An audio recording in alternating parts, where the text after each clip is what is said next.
আমরা সকলে একসাথে থাকলে সেই শেখ হাসিনার তৈরি ফ্যাসিবাদী সংবিধানকে ছুঁড়ে ফেলে দেওয়া সম্ভব। আমরা ঐক্যবদ্ধভাবে লড়াই করব সকলের অধিকারের জন্য।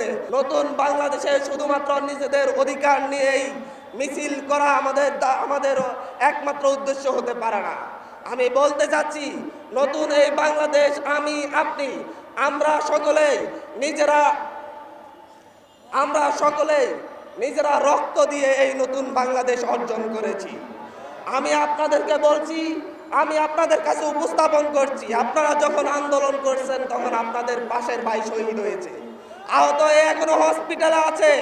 তাদের প্রত্যেকের নতুন একটি বাংলাদেশের স্বপ্ন দেখেছে, যেই বাংলাদেশ হবে দুর্নীতি মুক্ত, ছাঁদাবাজ মুক্ত, যেই বাংলাদেশ হবে আগামীর স্বপ্ন দেখাবে এশিয়া উপমহাদেশে পুরো বিশ্বকে। আমরা আপনাদেরকে বলতে চাচ্ছি, বাংলাদেশের মানুষ একটি জায়গায় ঐক্যবদ্ধ হয়েছে, শিক্ষার্থীদের জায়গায়। শিক্ষার্থীদের আহ্বানে এদেশের কৃষক, শ্রমিক, মজুর থেকে শুরু করে এদেশের সচিবালয় পর্যন্ত, আর্মি, সেনা দপ্তর পর্যন্ত সকলে রাজপথে নেমে এসেছিল, আমাদের সাথে একসাথে দাঁড়িয়েছিল। তাদের প্রত্যেকের স্বপ্ন ছিল একটি হানাহানি মুক্ত নতুন বাংলাদেশ গঠন করা, ফ্যাসিস্ট মুক্ত নতুন বাংলাদেশ গঠন করা। আমরা নতুন বাংলাদেশ গঠনে মেডিকেল টেকনোলজিস্ট ও ফার্মাসিস্ট ভাইদেরকে আমাদের পাশে চাচ্ছি। আমরা নতুন বাংলাদেশ গঠনে প্রতিটি সেক্টর ফ্যাসিস্ট আওয়ামী লীগ মুক্ত করার জন্য আমরা আমাদের প্রত্যেকটা শিক্ষার্থী ভাই বোন যেখান থেকে 5ই আগস্টের আগে আমাদের সঙ্গ দিয়েছিল তাদের সঙ্গ যাচ্ছি।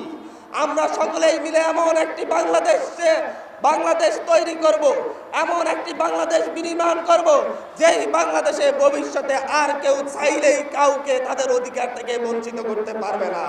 নগদের সর্বোচ্চ বার 167 টাকা রিচার্জে পাবেন 1 লাখ টাকা পুরস্কার। আরও আছে প্রতি সপ্তাহে পুরস্কার ও ক্যাশব্যাক।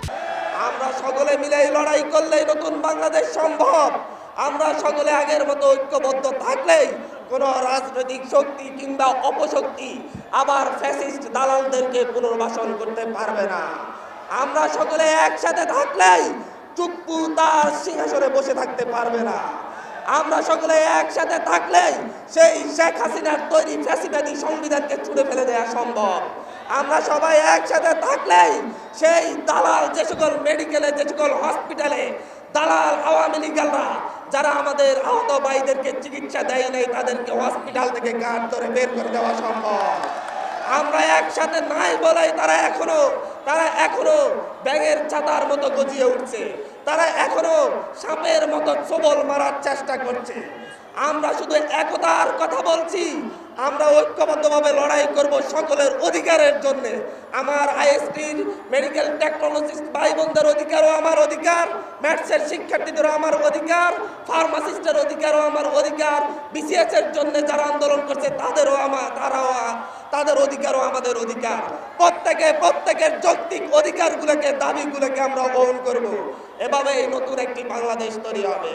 সর্বশেষ আপনাদেরকে আশাবাদ দিচ্ছি, আমি আপনাদের দাবি দেওয়ার ব্যাপারে স্বাস্থ্য উপদেষ্টার কাছে জানতে চাইব ওনারা কি ধরনের উদ্যোগ নিচ্ছে, এবং জানতে চাইব আগামীর বাংলাদেশের কত দিনের মধ্যে, কত মাসের মধ্যে এই বাংলাদেশের মানুষের সুচিকিৎসা গভর্নমেন্ট নিশ্চিত করবে।